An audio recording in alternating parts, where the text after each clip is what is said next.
Karena arti hikmah itu adalah efek, akibat, atau kesudahan, atau kejadian yang berlaku setelah sesuatu. Maka hikmah dalam kehidupan kita sehari-hari itu artinya adalah apa hal yang akan Allah tunjukkan setelah ini. Makanya kan kita bilang ambil hikmahnya aja, kan suka gitu kan ya. Ambil hikmahnya aja. Itu kalimat nasihat tuh bijak banget loh, tuh keren banget dan penting tuh. Bukan sekedar basa-basi untuk bikin orang yang lagi kena musibah lebih sabar. Bukan basa-basi, itu nasihat yang mungkin diambil dari hadis-hadis yang banyak terus jadi satu kalimat sederhana, ambil hikmahnya aja. Artinya tunggulah kejutan dari Allah, sesuatu yang baik sesudah ini, itu maksudnya. Dan orang yang ahli hikmah adalah orang yang paling sabar untuk menunggu kejutan itu.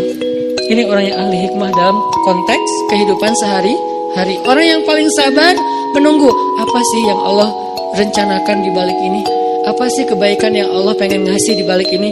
Apa sih kejutan yang sedang Allah sediakan untuk saya di balik ini? Ini orang yang ahli hikmah banget. Ini hakim banget nih. Dan itulah Luqmanul Hakim. Salah satu makna dari hakimnya Luqman, dia selalu mampu untuk bersabar menunggu kebaikan yang Allah sediakan untuk dia di balik satu ketentuan, takdir Allah atau apapun. Sehingga dia menjadi orang yang sabar, menjadi orang yang ridho. Ridho itu apa? Nerimo. Kalau sabar, kalau ridho itu nggak mau memprotes Allah. Kalau sabar itu dia nggak mau ngeluh. Kalau ridho dia nggak mau protes. Nah, Luqman menjadi orang yang paling sabar, ridho, happy lagi tuh. Padahal kalau kita lihat Luqman itu kehidupannya sangat biasa banget dibandingkan kita nih. Satu, dia orang Ethiopia, Habasyah, orang kulit hitam. Kayak satu kampung gitu sama Bilal. Dia, kalau kita gimana pun, maaf mungkin miskinnya kita, diri kita tuh masih milik kita, bukan milik orang lain. Kalau budak, sampai dirinya aja milik orang lain.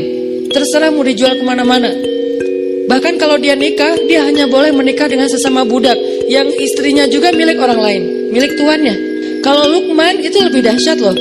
Seutuhnya dirinya, waktunya, bahkan kehidupannya milik tuannya. Dia gak punya hak apapun. Satu-satunya milik dia cuma hati doang. Karena itu yang gak bisa dimiliki siapapun, cuman hati doang. Artinya dengan kondisinya sebagai budak yang gak punya apa-apa, yang bahkan dirinya, istrinya, anaknya semuanya milik tuannya, dia masih menjadi orang yang selalu mengatakan Alhamdulillah, Alhamdulillah, Alhamdulillah. Kok bisa orang kayak gini? Malah dia berbaik sangka terus sama Allah. Sampai dia nasihatin anaknya dengan goal supaya anaknya itu kagum kepada Allah. Allah itu baik banget sama kita. Allah itu selama ini selalu ngasih kita kebaikan, nikmat, anugerah, dan karunia segala macam. Kok bisa orang dengan status Luqman tapi malah lebih sering bersyukur kepada Allah? Sehingga salah satu kalimat hikmah yang Allah ajarkan kepada Luqman, anishkur lillah wa may yashkur fa innama yashkuru li nafsih. Kata Allah, kami berikan hikmah kepada Luqman sehingga dia menjadi orang yang bersyukur kepada Allah.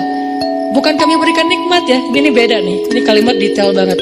Kami berikan hikmah kepada Luqman sehingga dia menjadi orang yang bersyukur. Kalau menurut kita harusnya yang lebih tepat tuh, kami berikan kepada Luqman nikmat sehingga dia menjadi orang bersyukur kan?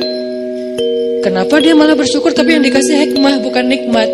Ini bedanya pemahaman orang yang ahli hikmah dengan kita yang terbatas. Kalau buat kita, syukur itu untuk nikmat.